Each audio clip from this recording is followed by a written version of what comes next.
what gets you excited about coaching? So the whole purpose of that and the essence of doing a Wheel of Life exercise is to assess there is more to life than your career. A mentor is more in relation to someone who's using their expertise and experience to guide someone who's being mentored. How do you help people to actually get to the bottom of what their true value is and not just something that they think they should say? So I think it's ultimately about looking at what is it that is holding you back? Is there anything that's happened in the past that could be causing that?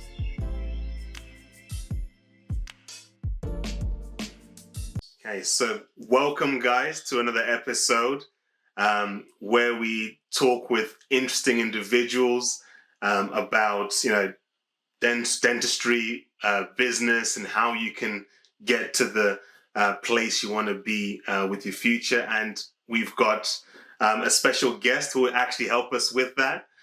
You'll find out a little bit more about how you can get to that place you want to be. So we're really thankful to have Nadia, Dr. Nadia, with us today, who's a consultant orthodontist and certified life coach. I'm sure you've never heard those two together, but we'll find out what it all means being an orthodontist and a certified life coach. And of course, we've got Chico with us as well today. So thank you, Nadia, for being with us today. Oh, it's a pleasure to join you, and thank you for the invitation. I'm really excited to be here and to be able to speak to you today. Yes, and it would be good just to get a little bit more of background on yourself as an individual, where you're based, family, and just what you're doing at the moment. Yes, sure. So I work part-time as a consultant orthodontist in a small district general hospital in South Yorkshire, and I also work in specialist orthodontic practice as well. I do a little bit of NHS and some private as well. I really love teaching. I've got a passion for teaching, so I have a few different teaching roles as well alongside my clinical work. That involves being a lecturer on a postgraduate diploma for dentists who are interested in learning more about orthodontics. And I also support trainees in a few different postgraduate orthodontic programs. And alongside this, I have also developed my interest and passion for coaching over the past few years and my journey of self-development, which has led me on the path to certifying as a life coach the year before last. And I'm currently enjoying the opportunity to explore where that can take me and how I can support others in order to be able to help them on their journey as well. Yeah, that seems quite vast in terms of all that you're doing. When you talk about teaching and training other dentists, orthodontists, handling family life as well, the life coaching as well. How do you get to a point where you're doing all of this? I think that it certainly helps to work part-time. So I haven't done 5 days, I don't think, for some time. And I think that it really helps to be able to give yourself a day or even half a day during the week to be able to focus on other things outside of work. And that might be hobbies or having more time for family. I think just good time management, being quite organized, and I have a fairly good routine. So I know that if there's any evening classes or going to the gym or anything else that I'm doing during that week, I think that planning ahead is really good. So I know that the things that I need to get done that week will be done. Yeah. Excellent.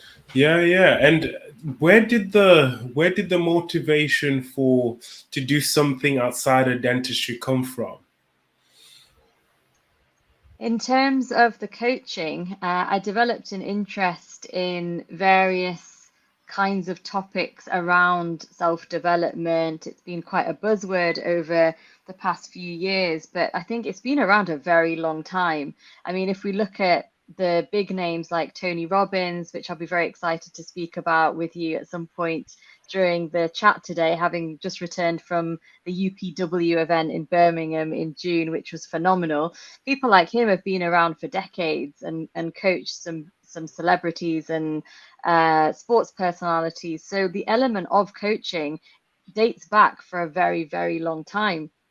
But life coaching, I think not many have been aware of that until more recently. And you go into bookshops and there's a massive section on self-development, and the top 10 will always have something around this subject. So for me, I'd say the path came from previous life events, challenging experiences that I had.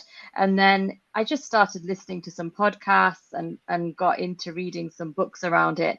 And some of the events and workshops that I attended, I'd say from around 2017, 2018, I went to one, and then that led me to be connected to more people who are in the coaching field. And then it just opened up. And I think there is truth in the law of attraction, because wherever I went then, even the work colleagues that I was connecting with, they actually had an interest in this. So a number of them also, for example, had been to the Tony Robbins event or were listening to the same kind of podcasts. So I guess one door leads to another opportunity to expand on that. And then I did the certification program more for interest. I didn't really think that at the end of that I would want to take it further, but I really felt like I had something to give back, and that I felt really passionate about being able to coach others as well.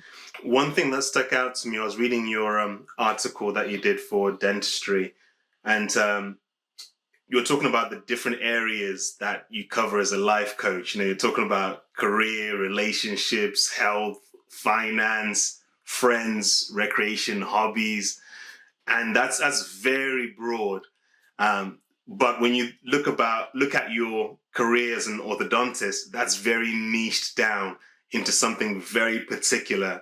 How do those two things work for you, in that in one sense you're covering very broad subjects with people, and then in the other you've niched down and really specialized into one area of dentistry? Yeah, that's a great question, Arnold. I think that in terms of the different areas of life, like referring to the Wheel of Life, which is an exercise that life coaches will often do the first time that they meet with a client, gives an opportunity really to see how much of your time is taken up by career. And that doesn't mean physically during the week, but actually your headspace, because often our career and anything to do with our work don't just occupy us from 9 to 5. If it's something that continues into the evening or into a weekend, then I think that's when stepping back and really thinking, what's the impact on all of those other areas of your life? So the whole purpose of that and the essence of doing a Wheel of Life exercise is to assess there is more to life than your career. I think that's the fundamental basis for which I feel like I really want to share this journey of coaching and be able to support and help those who are in a similar field, who are medical dental professionals, especially because I understand the background and the pressure of being in training and doing your dental degree, and then all of the additional pressure that comes with your career path even after that as well. In terms of specializing, I always knew that I didn't want to do general dentistry. So it was something I always knew, even from being an undergraduate. So for me, I really enjoy being able to specialize. And yes, that has taken a number of years to be able to get to the point where I've reached that goal of being able to be a consultant. And I did my further training after my MOrth examination, and did a couple more years after that. But really, the career part of my Wheel of Life is orthodontics, and although that is specialized, it still means that it's only one segment. If you imagine it's like an orange and you've got different segments, only one segment is your career, and if it spreads into all of the other segments, then that balance isn't there. Yeah, and it seemed like your change from, being mainly focused on orthodontics to everything else, including the life coaching, came from from a hardship from an accident, I believe. Just tell us a little bit more about that. Yeah, I had a car accident that I hadn't thought would be anything that significant when I was at the end of my first year of orthodontic training, and it led to a recovery of an issue that then developed from that in the hand and wrist.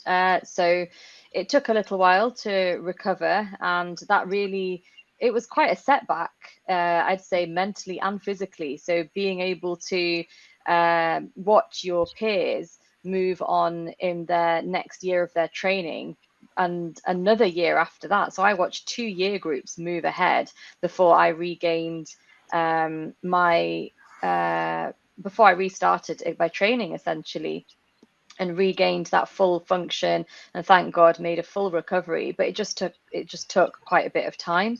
So I'd say that that really made me reevaluate. And I think many times a life event or a hardship may make us reevaluate, because I'd taken it for granted that I could use my hand to write at any time, to do orthodontic procedures, to be able to do everything that we do, cook and drive and all of those things. And I think until something is temporarily taken away from you, you really don't appreciate that.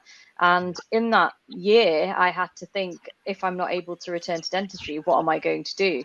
And I was really seriously looking at what are the other options. So I think that it was certainly a year of transformation in terms of mindset and reevaluating what's important and reflection. And I did continue with the academic side of my orthodontic training, but I obviously wasn't able to go on to clinic.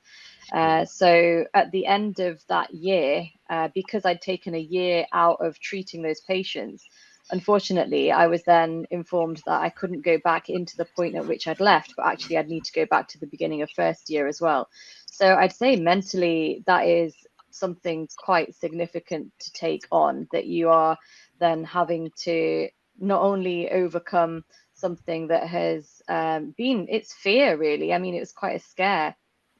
So it's partly overcoming the fear, returning, being able to return. So, you've been out of work for that period of time, and then just being used to being back on clinic again. And alongside that, also thinking, am I 2 years behind the point at which I would have been? But that's where we shouldn't think of timescales, because the end point still came, the goal still successfully came. And yes, it took a little bit longer, but for many different reasons, training can take longer than you originally think. So it made me realize as well, there is no race. It's about your journey, and not to compare that to others as well. I think it does take a lot to, because obviously you are at a place where you've got this physical barrier where you literally can't go back to work, you can't do your life in the way that you normally had to. What would you say to people? I feel like there's people who are operating in dentistry, but they have these just mental barriers where they feel like, I can't do this, I can't do that. So what were some steps that you started to take, and what would you advise other people to start to take, some practical steps to get your mindset right? I think that it's important to be able to practice gratitude. So that's one of the key things that a lot of coaching programs will go into. So rather than focusing on something that may be a challenge or a hardship, focus on what are all of the things that actually you do have, and being able to practice mindfulness and meditation, or any element of spiritual practice that some may have, or religious practice. I think that really helps, because you can take a few minutes out of your day and just refocus really, so that you're not becoming overwhelmed with anything that you may be having to face. Yeah. Brilliant, brilliant. And even like, did you have other people help you along the way, or anything like that in the process of just really that healing, and physically and mentally? I think that just working with the physio and the hospital team were really helpful. So thankfully, the medical care was great, and also I had a friend who had experienced something similar at university, and I am very grateful that my friend had suggested retraining and becoming more confident with the other hand. So whilst your recovery is ongoing, then when you go back to work, you could pretty much be ambidextrous, and whilst you regain strength in the hand and the wrist whilst when you do return to work, because you will return, and believing that that will happen. I never failed to believe that it would happen.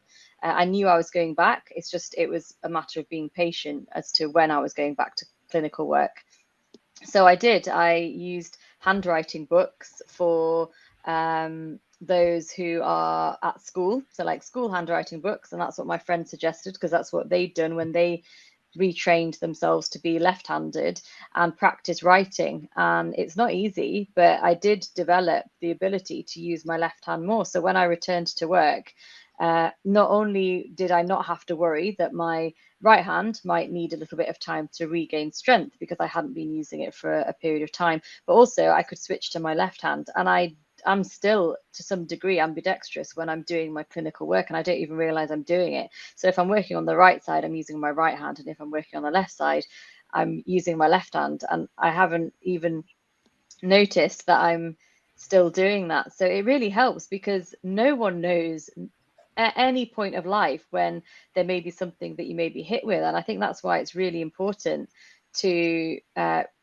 not to take something for granted, because it's only when an injury or something else happens that could stop you from doing what you normally do, that then you really appreciate it. It's the same with anything. If you hurt your knee, if you hurt your elbow, I know countless colleagues who've had musculoskeletal issues, and it is I'd say this is why one of my top 3 values is health, because something that they mentioned at the Tony Robbins event that I recently went to, that if someone is in good health, they have multiple wishes or desires. If someone is not in good health, they only have one, and that is to be fully recovered, because without that, there is nothing else that you can do. So I think that health is number one. We have to look after ourselves. We have to put physical and mental health ahead of absolutely anything else.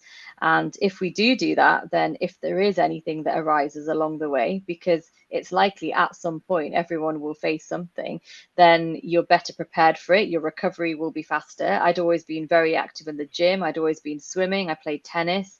So I knew that I was able to make a full recovery, and I did. I touch wood. I don't have absolutely any problems being able to work with both hands, and now I don't need to worry, because I have trained my left hand as well.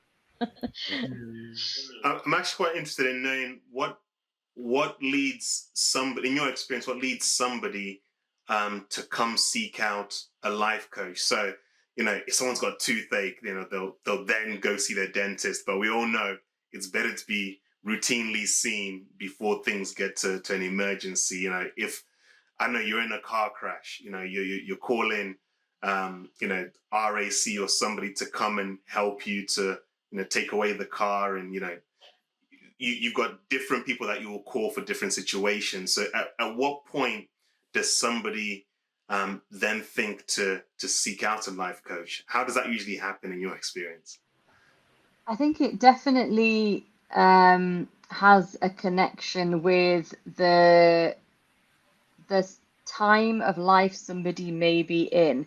So I'd say that often it's after facing an event or an experience that leads that person on a journey of self-development and wanting to have that self-growth, and looking ahead to how they can work on themselves in order to be able to reach what it is that they want to do. But often I'd say it's something that I think everyone should have a little bit of exposure to earlier on in their lives. So in terms of high school or university, being able to have access to this, because largely it is, as the article reflects, aligning more than alignment is more than straightening teeth, and aligning your values with your whole life and all aspects of your life. So often it's when people realize that there isn't the right balance, or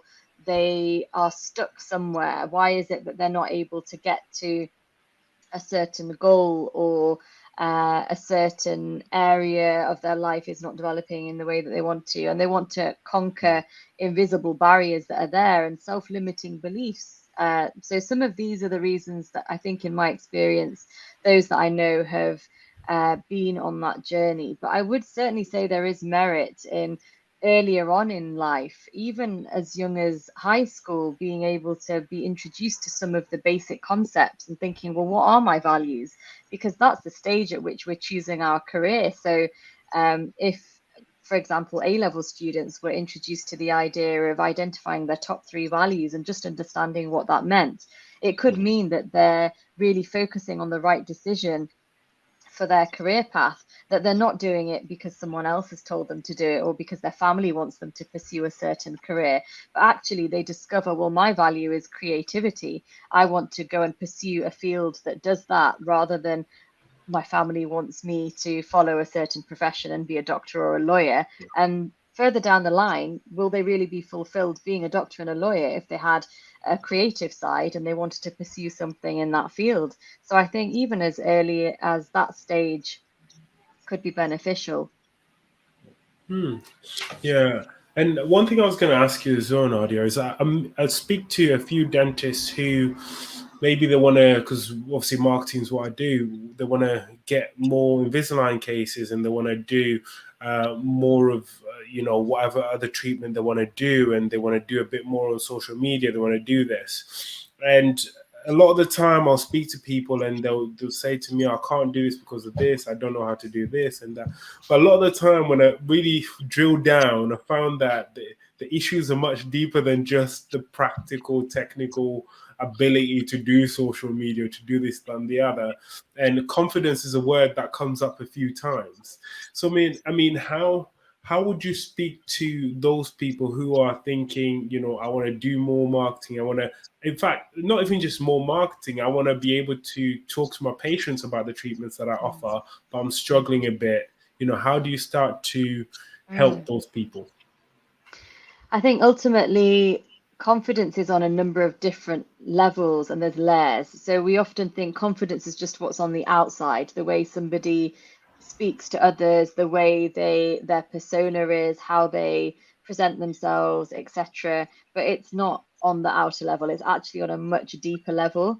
And I think it's really linked to self-assurance. So ultimately, could you say that you would be happy to make your own decision and have that self-assurance and trust yourself, rather than seeking that validation from other people? And I think that when we get to that state, that the ability to be confident in what we're doing, and actually not thinking what others think so much, I think that makes it a little bit easier when that is the state that you get to. Um, for example, I think fear plays a big part as well. So if those previous experiences or something that's holding that person back, or the fear that they have, isn't removed, they'll continue to feel like they're not confident in that area. And it could be something as small as an experience at work, or an interaction with a colleague or something that's really held them back. And I think that many of us on our career paths would say they may recall, for example, someone saying something to them when they're in their training or they're an undergraduate, and making them feel like they couldn't reach a certain goalpost in their work, or pass an assignment or something. And sometimes these little things stay with people.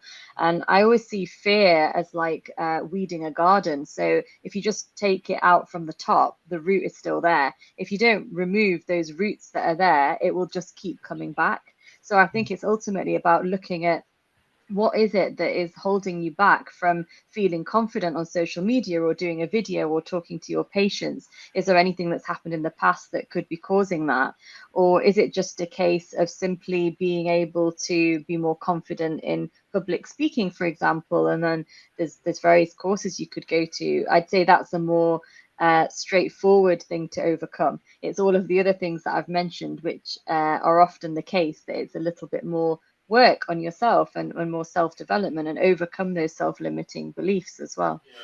Do you find that the lines can start to get blurred between what you do as a life coach and what somebody else might do as a counselor and what somebody else might do as a mentor? How does that all start to work together?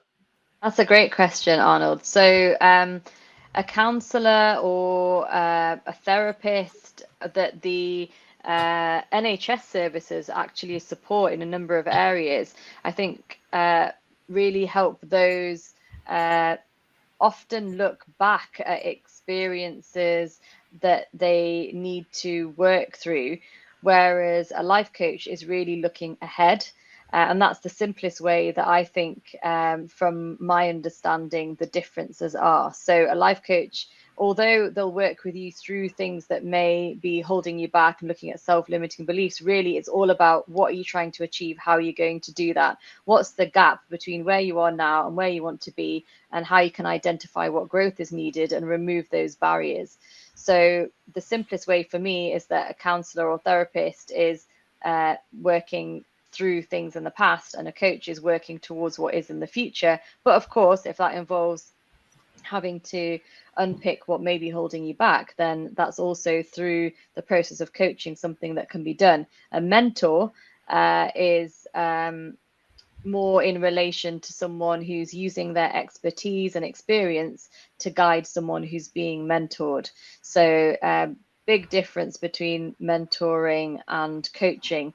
Coaching is more that client being, they're really leading the direction themselves. A coach is just there to guide the direction through the power of the questions and the conversation that you're having, and the ability to listen to them and guide them. That's actually a very good explanation, I think, of the various different things. And having even talking about, because you were talking about as a coach, you're looking more at the future, and so what is a good way to look at the future? Because obviously everyone's talked about different things. So people talk habits, some people talk goals, some people, obviously everyone's got their different things. But what would you say is a good way to look at, I am dentist, I'm not a dentist, but let's say Arnold's a dentist. He wants to, I don't know, become the best Invisalign provider there is in Preston. How does he start looking at, how do I make that a reality? I think from that example, I'd say it's coaching towards something they want to achieve. He wants to specifically achieve in his career, whereas on a more broader level, generally with the kind of life coaching side of things, it's more where is there a gap and what can I do to get there? So the example you've given is very career focused. So I'd say that's very much going to be something along the lines of a course or a coach that's specifically going to help him reach his Invisalign target.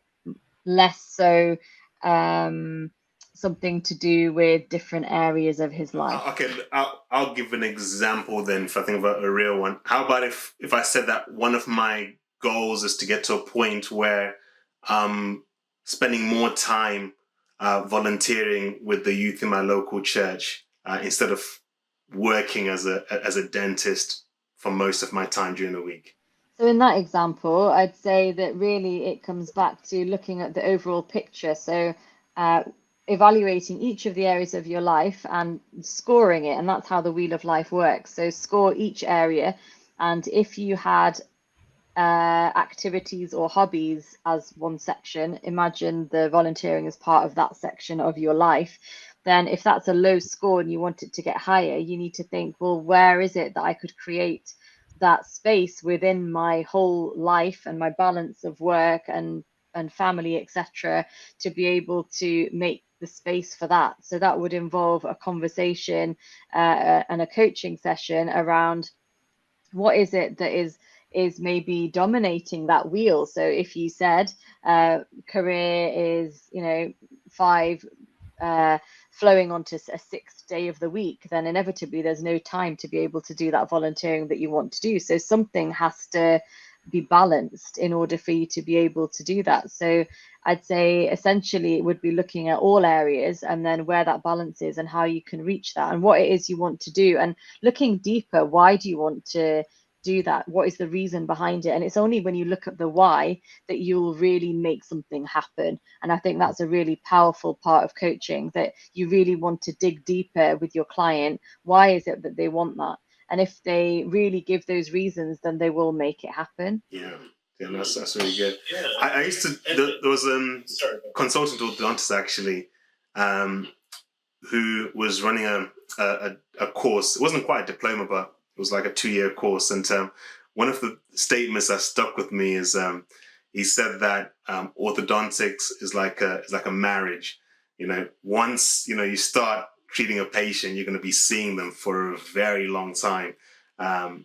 So you're just trying to stress that, be careful who you choose to marry yourself to in terms of patients. With being a life coach, is it similar in that this is going to be like a long journey that you go on with this person that you're helping? I think that it's certainly got to be a good match. So often, all those life coaches that I know through the coaching community that I'm in will often offer a free short call in order to be able to understand what it is that the client wants to achieve from their coaching, and to have a little bit of an introduction. And my advice would be for anyone listening who wants to find a coach, whether that's a life coach, whether that's a business coach, which is more the example that Chico gave earlier in terms of career and Invisalign, it's having an idea of what that coach is about, what is their style, and being able to understand, have they got what it is that you want them to offer you? Do they understand what you want to achieve? And being able to have an idea of how that coach and client relationship will work, because it is one that will involve really being able to share things in a safe space, and you've got to feel safe with that person to share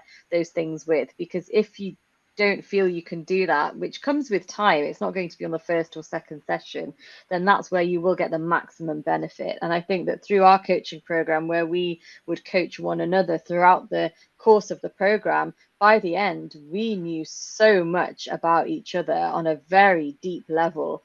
And just with the art of a good coach having incredibly good listening skills, the client will open up and they will ultimately guide themselves to realize what it is they want to achieve, how they can do that, what changes can they make in order to be able to reach that. So it's very important to have that good client coach relationship, and to make sure that it's a good match, that you feel comfortable opening up to that person as well.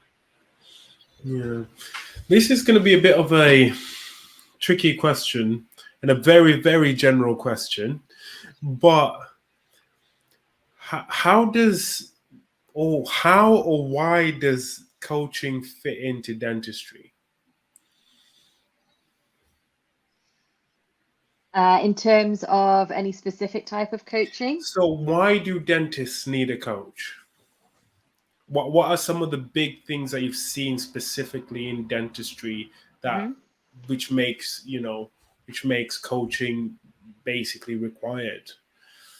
So I'd say there's a lot of focus on business coaching for dentists, especially because it's not something that's really covered during undergraduate years at dental school. So there's a lot of great programs out there for business coaching and courses as well. So I'd say, from what I can see from my friends and colleagues, that's certainly one area of coaching that people tap into a lot. In terms of other types of coaching, obviously the theme of what we're talking about at the moment is life coaching. So I'd say that often those that have progressed in their dental careers in any type of specialty or in general practice, they have dedicated a lot of their lifetime towards study. It's not a 3-year course. even for those who complete dentistry and then go into practice and don't choose to do any other further courses or anything, even they have already committed a higher number of years than the average student would have towards their education. So ultimately, a lot of time has been invested in their career. And with that mindset, and often with the high achieving mindset that dentists have, they will inevitably do more courses. They will do more educational activity after they graduate, whether that be a 10-year training path to specialize in something, and along the journey of doing their hospital jobs and then their registrar training and then their post ECST training to be a consultant, or whether they go and pursue something else and have an interest and do a diploma that's shorter. They all have that focus. And inevitably, most dentists will have a big proportion of their wheel of life dedicated to their career, and they will not necessarily have the time in their earlier stage of their lives to reflect on the fact that they are giving a lot to that, and they may not be giving as much to those other areas. It was only after my MOrth, my membership exam in orthodontics, that I knew that there were so many other hobbies that I wanted to do, some of which I allude to in the article. But to go and pursue art classes, and to be able to do all of the other things that I enjoy doing, and enjoying more cooking and any sports or any other activities. I think that it's through the career progression that we have, that's where dentists can benefit from any part of life coaching that they want to access, because essentially they have committed a lot of time previously, and in their working week often they have more of their career, and they may not have the time to do some of the other things. So I'd say that's where they can really benefit from speaking to a life coach and identifying what is it that they'd like to do, what is it they want to move forward with, what could be holding them back as well. And it could be any part of the list that we've talked about already. So in terms of the overall areas, it's not just career, but it could be health, well-being, finance, how to create more time in their week to spend with their family or friends, recreation, hobbies. So it could be a number of different things, but I'd say the benefit is largely down to wanting to discover how they can fit in some of those other areas or improve the other areas within their life and still be able to enjoy their successful career. What gets you excited about working with dentists? Is it when you get to see them reach the goals that they set out to reach? Is it when you see them making those steps towards that big goal? What gets you excited about coaching?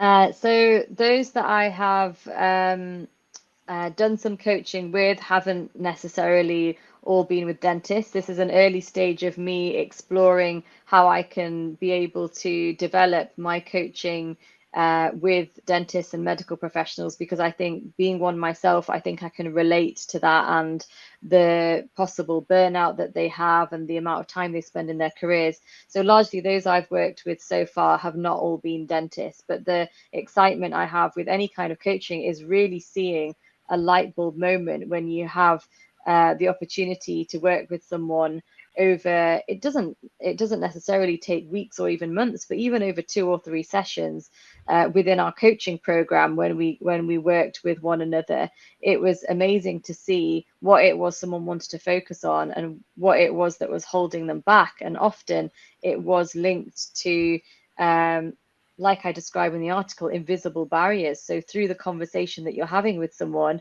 as your client, you can then realize this is an area that they find themselves. So what I love is when they're the ones who discover what it is they need to do. The coach is not telling them what to do.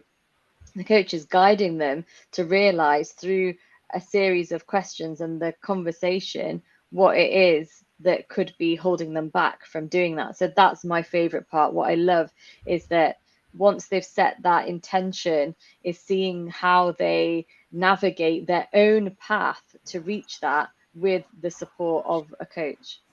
Yeah. And without obviously mentioning any names, is there what are some of the highlights so far in your coaching career? Any transformations, breakthroughs that you've experienced that you'd be willing to share? I'd say that a number of those within our coaching group, all through working through the program that we did, and obviously that's learning to and training to be a coach, but also to go through that process with one another. It was remarkable to see the number of those in the group who realized by the end, and the depth of self-development that they were looking at in themselves in order to be able to really work out how to be the best coach, and to be able to do the training. So we did some of the exercises obviously ourselves. Was most of them left the current job they were in by the end of that program. And it Wow. was incredible to see, once they'd really realized what their values were, that their particular workplace or their particular career at that time, so they're not all dentists, they realized they needed to make a shift somewhere because they were not living in alignment with their values. Mm. And I think through that process, it was incredible to see such a high percentage in the cohort who I trained with left their current workplace and moved on to something else that really gave them the fulfillment that they wanted. Because success is not always fulfillment. So even if you think you've got a great career goal, I'll rephrase that. Even if you think you've got your ideal workplace, it might not actually be. And you may be stuck in that place for fear of moving on to something else. And only through realizing and doing that values exercise, which I've repeatedly said because I do think it is so core and so fundamental to everything, your confidence will come if you know you're living in alignment with your values, your contentment with what you're doing in your workplace, and being the best son, daughter, parent, colleague will only come from being in alignment with your values and being more content in the job that you're doing in your daily life. And that will come, and it all comes down to values. So Mm. I'd say that by discovering the values, we all realized that we may want to make a change to our work pattern or our workplace that we were in. Mm. Mm. And one of just a quick question on that as well. I mean, for a dentist that says, but I've invested so much time and so much effort into getting to where I am, but I know I need to make the change, but I can't make the change. What do you say to that person? Yeah, I think that obviously dentistry is so vocational, as is the case with a lot of other careers. So without focusing just on dentistry, there are a number of other careers as well that once they've committed to that path, they feel that that is the path that they're going to do forever.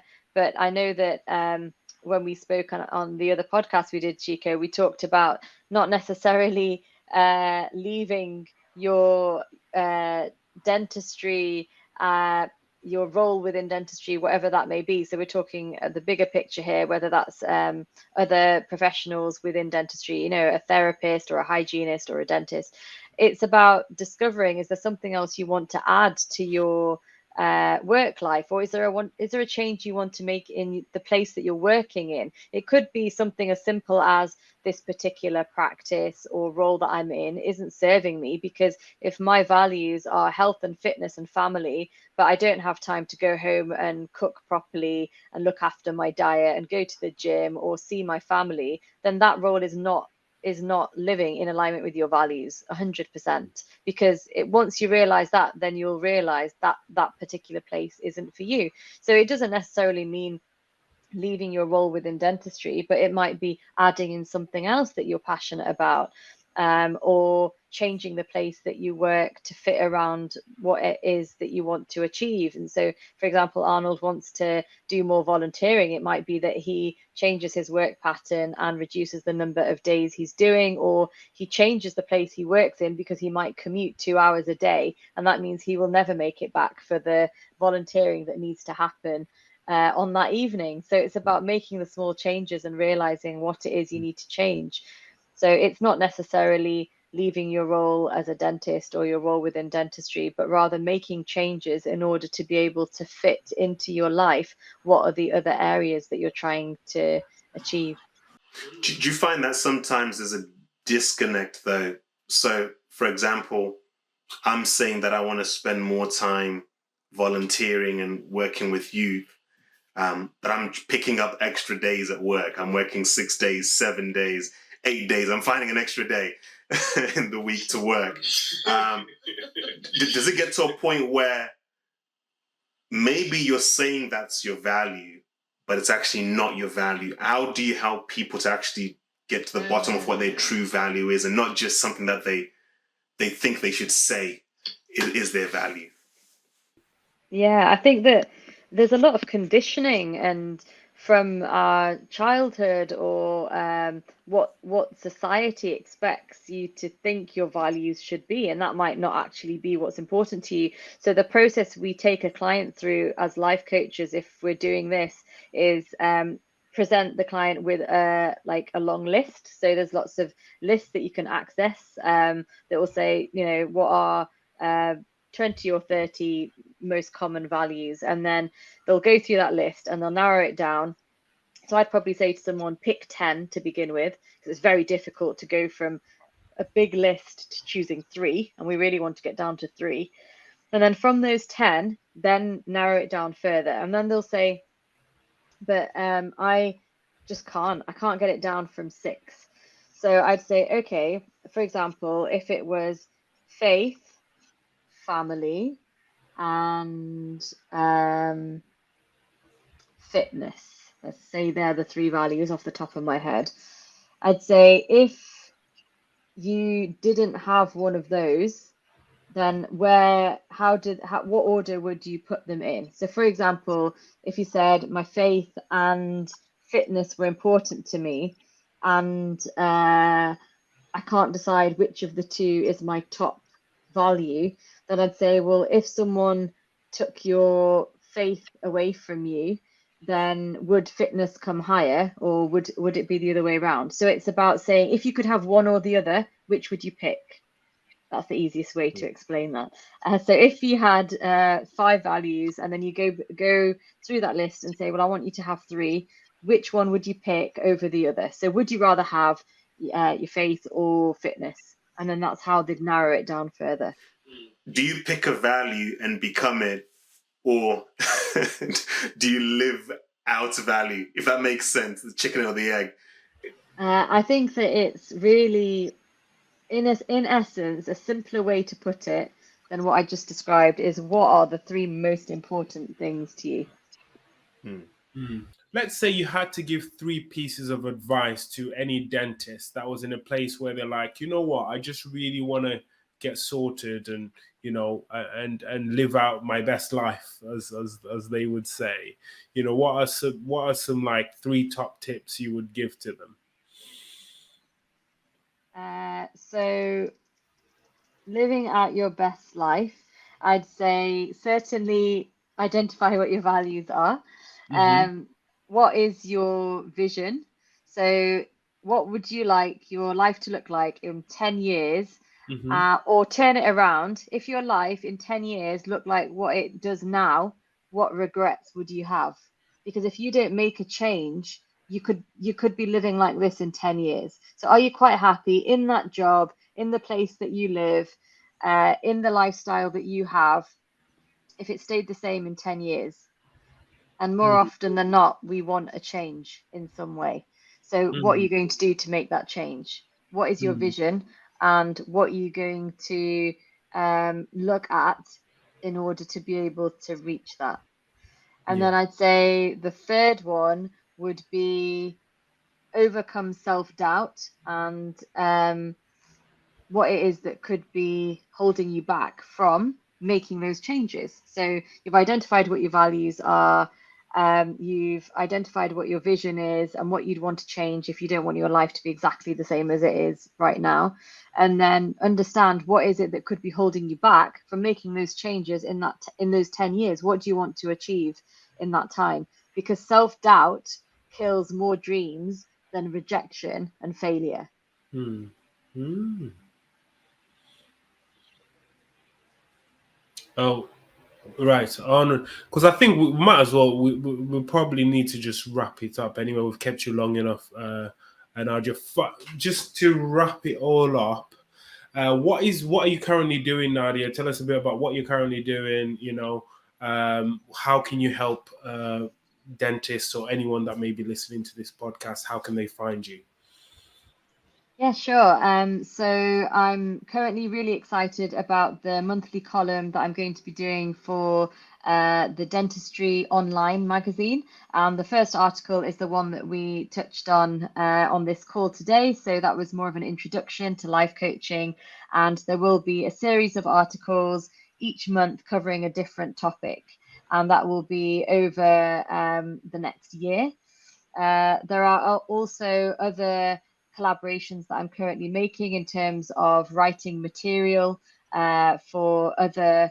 There are other opportunities as well that I'm currently pursuing, and my Instagram page is Nadia Ahmed Orthodontics. I also have a coaching page, which is Dr. Nadia Coaching, and I'm currently looking at ways that I can support others, and I'll be looking at setting up workshops in order to be able to really make a launch with my coaching. So I identified the group that I want to be able to work with because as a dentist myself, I feel like I can understand a lot of the areas that dentists and dental professionals and medical professionals want to look into.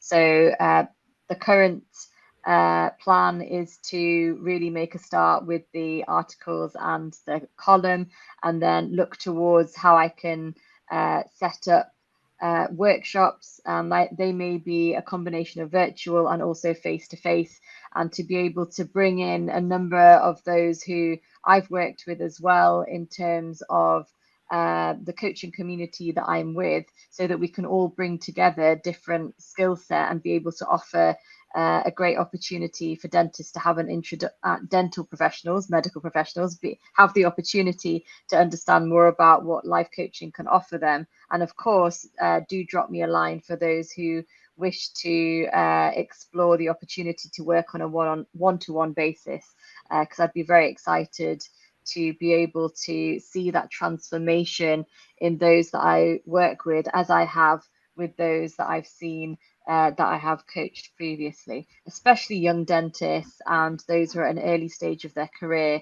I'm very passionate about helping those and coaching those who maybe just graduated, or they're looking at what career path to take, how to make those decisions, because largely those decisions are based on what values are important to you as well. Excellent. No, it's been really, really good. Thank you very much for that, Nadia. Thank you for coming on.